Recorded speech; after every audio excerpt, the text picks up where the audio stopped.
Hi, my name is Teresa Bender, and I am doing a PowerPoint on the Cleveland Clinic. I want to thank you all for being here today to listen to this presentation, and hopefully just let me know if you guys have any questions afterwards. We're going to talk about the history of the Cleveland Clinic to start off with, some key issues, factors about like external factors that affect the Cleveland Clinic, strategies to help the key issues, and then we're going to go over the justifications and implementations of those strategies. First off, the Cleveland Clinic was founded in 1921 by 4 physicians. It was a non-for-profit organization, which is the first one to be founded. It was dedicated for patient care enhanced by research and education, and they put a lot of money into the research. Research and innovation is one of the key issues.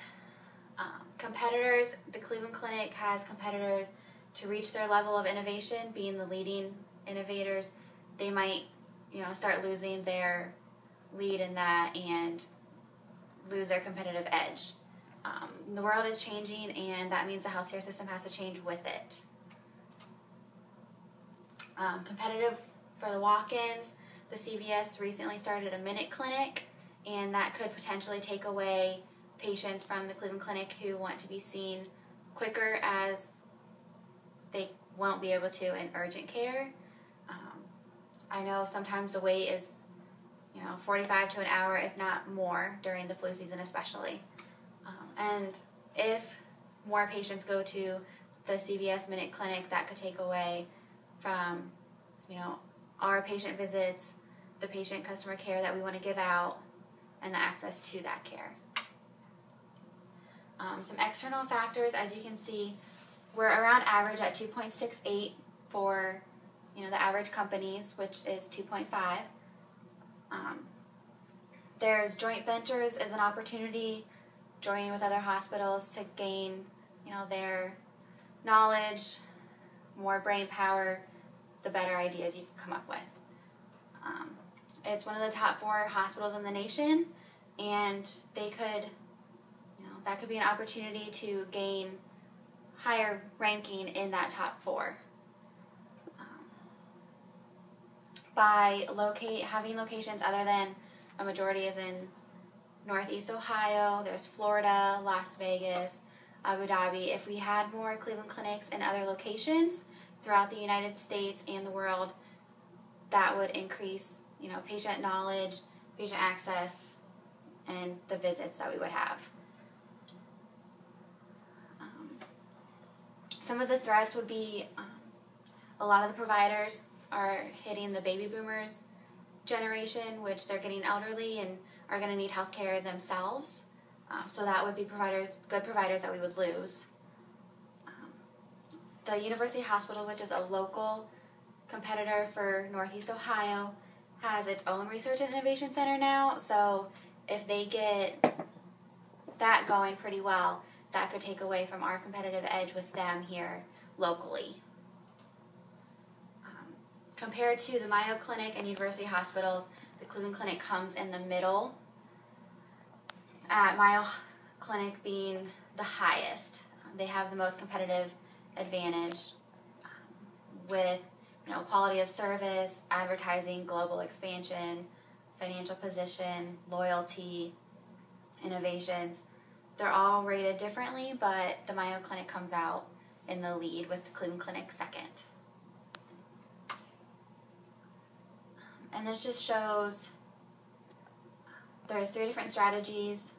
The first column here being building new hospitals in different locations. The second column is merging with hospitals. And then the third column is going to be adding different departments for like holistic practices.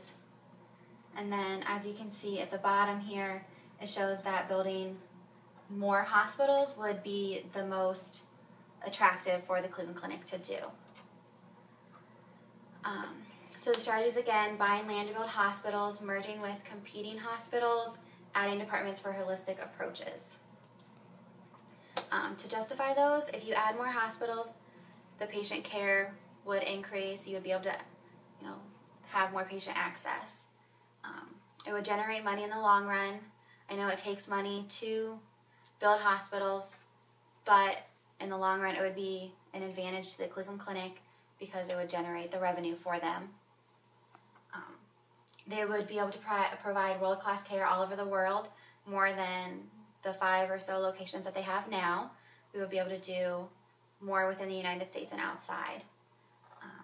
And if you merged with competing hospitals, they would have more brain power for better ideas, more money to go into the funding for the research and innovations, more technology, and it would increase patient awareness and satisfaction if you were to add different departments that cover more individuals and how they and their beliefs. For the implementation, you would need to do the research in order to where to buy the land, what's going to get you the most patient access, more innovations, more fundraisers to support this. It does take a lot of money, so you would definitely need to have people who would be willing to donate into the buildings. And you want to take the time to make sure that you plan everything out to the T. You don't want to leave something so you have something that come up that you weren't planned for, so that would take a lot more time if that was the case. You would want to plan out how long it's going to take to get to the revenue position where you're actually at the break-even point and even higher. It's definitely going to take some time, but I think it would be worth it in the long run. And you can also provide surveys for the patients. See if they would be willing to do holistic approaches. If we have a lot of patients interested in that, then that's something that you could look more into. If they're not really interested, then you can always just take it back, not go with that strategy. I think for me, adding, building more hospitals and locations around the world would definitely help the Cleveland Clinic. It could boost their morale with the employees because they're showing that they really do care, really want to give the world-class care out to all the patients that they can. And there's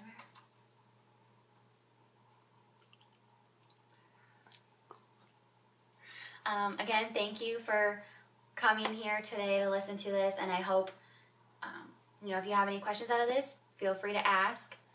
And I really appreciate this.